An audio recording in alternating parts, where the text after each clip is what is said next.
കൽക്കി 2898 AD ആണല്ലോ ഇപ്പോൾ ചർച്ചാ വിഷയം. ഈ ഒരു സിനിമ കണ്ടു കഴിഞ്ഞിട്ട് പലരും പല ഒപ്പീനിയൻ പറയുന്നുണ്ട്. പലരും പറഞ്ഞൊരു കാര്യം, ഏറ്റവും കൂടുതൽ ആളുകൾ പറഞ്ഞു കേട്ടൊരു കാര്യം എന്താണെന്ന് വെച്ച് കഴിഞ്ഞാൽ, മഹാഭാരതം ഒരു സിനിമയാക്കിയിരുന്നെങ്കിൽ അത് സൂപ്പറായിരുന്നേനെ, നാഗശില സിനിമ ചെയ്തിരുന്നെങ്കിൽ സൂപ്പറായിരുന്നേനാണ്. പക്ഷേ എനിക്ക് മഹാഭാരതം ചെയ്യണം എന്നല്ല. രണ്ടാം ഊഴം എന്ന് പറയുന്ന ഒരു സാധനമുണ്ട്. സ്ക്രിപ്റ്റ് വരെ എഴുതി സിനിമ ചെയ്യാനായിട്ട് എല്ലാ പ്ലാനും സെറ്റ് ചെയ്ത ഒരു സാധനമുണ്ട് നമുക്ക്. ആ സാധനം സിനിമ ചെയ്താണല്ലോ വേറെ ലെവലായിരിക്കും. സ്വാഗിന് swag, mass scene, action, dialogues ഇതിനകത്ത് ഇല്ലാത്തതായിട്ടൊന്നുമില്ല. ഈ ഒരു സിനിമയും മഹാഭാരതവും തമ്മിൽ കമ്പയർ, അല്ലെങ്കിൽ ഈ ഒരു രണ്ടാം മുഴുവൻ മഹാഭാരതവും തമ്മിൽ കമ്പയർ ചെയ്യുകയാണെങ്കിൽ രണ്ടും ഒരു ഇപ്പം മഹാഭാരതത്തിൻ്റെ ഒരു മിനി വേർഷനാണ് രണ്ടാം മുഴുവൻ എന്ന് പറയാം. മഹാഭാരതം എന്ന് പറഞ്ഞ സാധനം ആരുടെ പേഴ്സ്പെക്റ്റീവിലല്ല കഥ പറഞ്ഞു പോകുന്നത്. അതൊരു വലിയ സ്റ്റോറി. ഇന്ത്യൻ മിത്തോളജി, അതായത് ഹിന്ദു മിത്തോളജിയിലെ ഏറ്റവും വലിയ പുരാണങ്ങളിൽ ഒന്നാണ് മഹാഭാരതം എന്ന് പറയുന്നത്. രണ്ടാം മുഴം എന്ന് പറയുന്നത് ആ ഒരു സ്റ്റോറി അല്ലെങ്കിൽ ആ ഒരു രണ്ടാം മുഴത്തിലെ ഭീമൻ എന്ന് പറയുന്ന ക്യാരക്ടർ, പുള്ളിയുടെ പേഴ്സ്പെക്റ്റീവിൽ രണ്ടാമതായി ജനിച്ചുകൊണ്ട് മാത്രം നഷ്ടപ്പെട്ട കാര്യങ്ങൾ എന്തൊക്കെയാണ്, പുള്ളിക്ക് രണ്ടാമതായി ജനിച്ചുകൊണ്ടുണ്ടായ പ്രശ്നങ്ങൾ എന്തൊക്കെയാണെന്ന് പുള്ളിയുടെ അതായത് ഭീമൻ്റെ പേഴ്സ്പെക്റ്റീവിൽ ഭീമൻ പറയുന്ന കഥയാണ് രണ്ടാം മുഴം. അത് ഭയങ്കര സിനിമാറ്റിക്കായിട്ടാണ് ആ സാധനം എഴുതി വെച്ചിരിക്കുന്നത്. ഇപ്പം ഒരു പുസ്തകങ്ങളും ഒരു നോവലും വായിക്കാത്ത ഒരാൾ രണ്ടാം മുഴുവൻ എടുത്ത് വായിക്കുകയാണെന്നുണ്ടെങ്കിലും നമുക്കത് ഭയങ്കര എക്സ്പീരിയൻസ് ആകും. ഞാൻ മഹാഭാരതം 10-15 പേജോളം വായിച്ചിട്ട് എനിക്ക് സത്യം പറഞ്ഞാൽ നമുക്ക് ഗ്രാസ്പ് ചെയ്യാനായിട്ട് ഭയങ്കര ബുദ്ധിമുട്ടുള്ളൊരു സാധനമാണ്. പ്രത്യേകിച്ചത് പ്യുവർ നമ്മൾ സാധാരണ നോവലുകളിലും അല്ലാതുള്ളതിലും വായിക്കുന്ന ഒരു മലയാളത്തിലല്ല, കുറച്ച് സംസ്കൃതം കലർന്ന മലയാളമാണ് ഈ ഒരു മഹാഭാരതം എഴുതിയിരിക്കുന്നത്. വ്യാസൻ അങ്ങനെയാണ് എഴുതിയിരിക്കുന്നത്. അതിൻ്റെ മലയാളം വേർഷൻ വരുമ്പോഴും അങ്ങനെ തന്നെയാണ്. അപ്പം അത് വായിച്ചെടുക്കാൻ കുറച്ച് ബുദ്ധിമുട്ട്, സ്റ്റോറി ഗ്രാസ്പ് ചെയ്തെടുക്കാൻ കുറച്ച് ബുദ്ധിമുട്ടാണ്. വായിക്കുന്നവർക്ക് ഇൻട്രസ്റ്റിംഗ് ആയിട്ട് വായിച്ചെടുക്കാൻ പറ്റുന്ന ഒരു കിടന്ന സ്റ്റോറിയാണ് മഹാഭാരതം എന്ന് പറയുന്നത്. പക്ഷെ രണ്ടാമതും അങ്ങനെയല്ല. ഫസ്റ്റ് ഒരു പേജ് വായിക്കുമ്പോഴേ നമുക്ക് ഇൻട്രസ്റ്റിംഗ് ആയിട്ട് തോന്നും. പിന്നെ നമ്മൾ ഇരുന്ന് വായിച്ച് തീർക്കുന്ന ഒരു സാധനം, അത് ഒരു സിനിമാറ്റിക് ലെവൽ സാധനമാണ്. നോവലേ സിനിമാറ്റിക് ലെവലിലാണ് എഴുതി വെച്ചിരിക്കുന്നത്. എനിക്ക് അതിനകത്ത് ഓരോ സീൻ ബൈ സീൻ എടുത്ത് നോക്കിക്കഴിഞ്ഞാൽ തുടക്കം തൊട്ട് ഒടുക്കം വരെ മാസ് എന്ന് പറഞ്ഞാൽ മാസ് കിട്ടില്ല എക്സ്പീരിയൻസ് ആണ്. അത് വായിക്കുന്ന ഓരോരുത്തർക്കും കിട്ടുന്നത്. ആ ഒരു സാധനത്തെ സിനിമയാക്കുകയാണെന്നുണ്ടെങ്കിൽ അപ്പോൾ എന്ത് എക്സ്പീരിയൻസ് ആയിരിക്കും നമുക്ക് കിട്ടുക എന്നാണ് ഞാനിത് കണ്ട സമയത്ത് എനിക്ക് ഫീൽ ചെയ്തത്.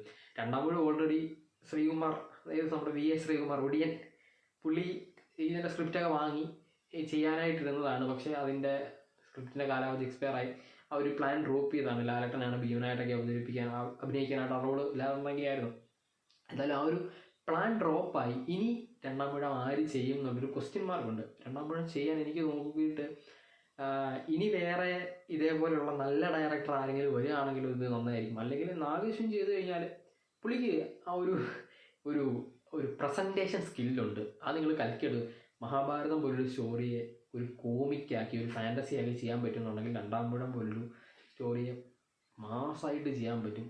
ആ ഒരു പ്രസൻറ്റേഷൻ സ്കില്ലുള്ളൊരു ഡയറക്ടറാണ് നാഗേശ്വൻ. പക്ഷേ പ്രശ്നം എന്താണെന്ന് വെച്ച് കഴിഞ്ഞാൽ കൽക്കി പോലെ തന്നെ കൽക്കിക്ക് എന്തായിരുന്നോ ആ ഒരു ക്യാൻവാസ് ബഡ്ജറ്റ് അതിനിരട്ടി വരും രണ്ടാം മുഴുവൻ മഹാഭാരതമൊക്കെ ചെയ്യുന്ന സമയത്ത്. കാരണം ഈ പ്രശ്നം മഹാഭാരതത്തിൻ്റെ ഒരു കുഴപ്പം എന്താണെന്ന് വെച്ച് കഴിഞ്ഞാൽ കൗരവർ 101 പേരുണ്ടല്ലോ. ഈ 101 ആളുകൾക്കും പേരുണ്ട്, 101 കാസ്റ്റ് വേണം, ആക്ടേഴ്സ് വേണം. വലിയൊരു ഇന്ത്യൻ സിനിമ ഉണ്ടല്ലോ, ആ ഒരു ഇൻഡസ്ട്രിയിലെ നല്ല ആക്ടേഴ്സിനെ ഫുള്ളെടുത്താലും ഈ ഒരു കാസ്റ്റ് തീരില്ല. അത്രയും വലിയൊരു സ്റ്റോറിയാണ് മഹാഭാരതത്തിനും രണ്ടാം മുഴത്തിനും ഉള്ളത്. എനിക്ക് കമ്പാരിറ്റീവ്ലി രണ്ടാം മുഴം ചെയ്ത് കാണണമെന്ന് ഭയങ്കര ആഗ്രഹമാണ്. അത് വായിച്ച നാൾ തൊട്ട് ഇതൊന്ന് സിനിമയാക്കി കണ്ടിരുന്നെങ്കിൽ എന്ന് വളരെ ആഗ്രഹമുണ്ട്. 2.5 മണിക്കൂർ കൊണ്ടൊന്നും 3 മണിക്കൂർ കൊണ്ടൊന്നും സ്റ്റോറി പറഞ്ഞു തീർക്കാൻ പറ്റില്ല. പിന്നെ നമുക്ക് ചെയ്യാൻ പറ്റുന്ന ഒരു ഓപ്ഷൻ എന്താണെന്ന് വെച്ച് കഴിഞ്ഞാൽ നമുക്ക് ആമസോൺ പ്രൈം പോലെയോ നെറ്റ്ഫ്ലിക്സ് പോലെയുള്ള ഏതെങ്കിലും വലിയ ടീമുകൾക്ക് കൊടുത്തിട്ട് ഈ ഒരു സ്റ്റോറി സീരീസ് ആക്കാം. HBO ഗെയിം ഓഫ് ത്രോൺസ് ഉണ്ടല്ലോ, RR മാർട്ടിൻ്റെ one of the best cinema അല്ലെങ്കിൽ സീരീസ് ആണ്. അതിനകത്തെ ദ ബാറ്റിൽ ഓഫ് ബാസ്റ്റേർഡ് എന്ന് പറയുന്നൊരു ഒരു എപ്പിസോഡുണ്ട്. ഭയങ്കര അപ്രീസിയേഷൻ കിട്ടിയ ഒരു ബാറ്റിലാണത്. ആ ഒരു വാർ സീനാണ്. ഒരുപാട് ആളുകളെ വെച്ച് ഒരുപാട് ക്രൂ മെമ്പേഴ്സിനെ വെച്ച് ചെയ്തതാണ്. അതിൻ്റെയൊക്കെ ഡബിള് സാധനം വരുന്നൊരു സാധനമുണ്ട് നമുക്ക്, ഇത് കുരുക്ഷേത്ര യുദ്ധം എന്ന് പറയുന്നത്. ആ സാധനമൊക്കെ ചെയ്യാങ്കിയുണ്ടല്ലോ ഇന്ത്യൻ സിനിമയെ വേറെ ലെവലിലേക്ക് പോകുന്നൊരു സാധനമാണ്. വേൾഡ് വൈഡ് അപ്രീസിയേഷൻ കിട്ടാൻ പറ്റുന്ന അത്രയും പവറുള്ള ഒരു സാധനമാണ് ഈ കുരുക്ഷേത്ര വാർ എന്ന് പറയുന്നത്. ആ യുദ്ധമൊക്കെ കാണിക്കാൻ സിനിമാറ്റിക് എക്സ്പീരിയൻസ് ഒക്കെ പറഞ്ഞു കഴിഞ്ഞാൽ ബാറ്റിൽ ഓഫ് ബാസ്റ്റേർഡൊക്കെ പിന്നെ ഒന്നും അല്ലാണ്ടാകും. അത്രയും കിടിലൻ സാധനം നമുക്കുണ്ട്. പക്ഷെ ഇത് ചെയ്യുക എന്നുള്ളത് വളരെ വലിയൊരു ടാസ്ക്കാണ്. പക്ഷെ ചെയ്ത് കഴിഞ്ഞാൽ വേറെ ലെവലായിരിക്കും. ഇപ്പം കൽക്കിയെ പറ്റിയിട്ട് എല്ലാവരും ഇങ്ങനെ അപ്രത്യക്ഷം പറയുന്നതുകൊണ്ട് എനിക്ക് ഈ ഒരു സിനിമ പലരും ഇതിൻ്റെ കാര്യം പറയുന്നുണ്ട്, മഹാഭാരതത്തിൻ്റെ കാര്യം പറയുന്നത് കൊണ്ട് തന്നെ എനിക്ക് രണ്ടാം കൂടെ ചെയ്തത് വളരെ വളരെ ഭയങ്കരമായിട്ട് ഇൻട്രസ്റ്റ് ഉള്ളൊരു സാധനമാണ്. സ്ക്രിപ്റ്റ് വരെ എഴുതി വെച്ചേക്കുവാണ്.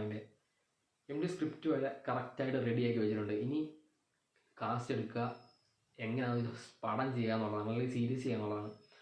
പക്ഷെ അത് ചെയ്യാനായിട്ട് അത്ര റിസ്ക് എടുക്കാനായിട്ട് ആരും ഇതുവരെ തയ്യാറായിട്ടില്ല എന്നുള്ളൊരു പ്രശ്നമാണ്. പക്ഷെ അങ്ങനെ ഒരാൾ വരുവാണെന്നുണ്ടെങ്കിൽ അത് ഇന്ത്യൻ സിനിമയുടെ ചരിത്രത്തിൽ തന്നെ വലിയൊരു സിനിമയായിട്ട് മാറും എന്നാണ് എനിക്ക് തോന്നുന്നത്. കൽക്കി സിനിമാറ്റിക് യൂണിവേഴ്സ് പോലെ തന്നെ വലിയൊരു സിനിമ വേൾഡ് നമുക്ക് മെയ്ഡ് ചെയ്തെടുക്കാനായിട്ട് വരും. പക്ഷെ അങ്ങനെ ഒരു സിനിമ വരട്ടെ. മഹാഭാരതം ചെയ്യുന്നതിന് മുമ്പ് കൽക്കി ആരെങ്കിലും ചെയ്യുക, കൽക്കി പോലും രണ്ടാമൂഴം ആരെങ്കിലും ചെയ്യുകയാണെങ്കിൽ it's one of the best സിനിമയായിരിക്കും എന്ന് എനിക്ക് 100% ഷുവറാണ്. അത് അങ്ങനെയാണ് MD ആ സാധനം എഴുതി വെച്ചിരിക്കുന്നത്. രണ്ടാമൂഴം വായിച്ചുള്ള ഒരാൾ മുതൽ അങ്ങനെയല്ല നെഗറ്റീവ് പറയല്ല. അത്ര കിടിലം സാധനം. ഒരു പുസ്തകവും നിങ്ങൾ വായിക്കാം, ഒരു നോവൽ നിങ്ങൾ വായിക്കാൻ വെച്ചാൽ രണ്ടാമൂഴം എടുക്കുന്നത് വായിച്ചു നോക്കണം. എന്താ എക്സ്പീരിയൻസ് എന്നറിയാം. അപ്പം ഇത് ജസ്റ്റ് ഒന്ന് വീഡിയോ ചെയ്യണം തോന്നി. ഇങ്ങനെ ഇത് മഹാഭാരതത്തെ പറ്റിയിട്ട് എല്ലാവരും പറയുന്നത് കേട്ടോ. അപ്പോൾ രണ്ടാമൂഴത്തെ ആരും എന്തുകൊണ്ട് ഓർക്കുന്നില്ല എന്ന് എനിക്ക് പേഴ്സണലി തോന്നിയതുകൊണ്ടാണ് രണ്ടാമൂഴത്തെ പറ്റിയിട്ട് ഇങ്ങനെ വീഡിയോ ചെയ്തത്. ഏതായാലും അതാണ് നമ്മുടെ ഈ ഒരു വീഡിയോയിലൂടെ പറയാനായിട്ട് തോന്നിയത് എനിക്ക്. ഏതായാലും നിങ്ങൾക്ക് രണ്ടാമൂഴം ചെയ്യണം എന്നുണ്ടെങ്കിൽ നിങ്ങൾ ജസ്റ്റ് കമൻറ്റ് ചെയ്യുക. രണ്ടാമൂഴം നിങ്ങൾ വായിച്ചിട്ടുണ്ടെങ്കിൽ ജസ്റ്റ് കമൻറ്റ് ചെയ്യുക. അപ്പം ഇതാണ് നമ്മുടെ ഇന്നത്തെ വീഡിയോ.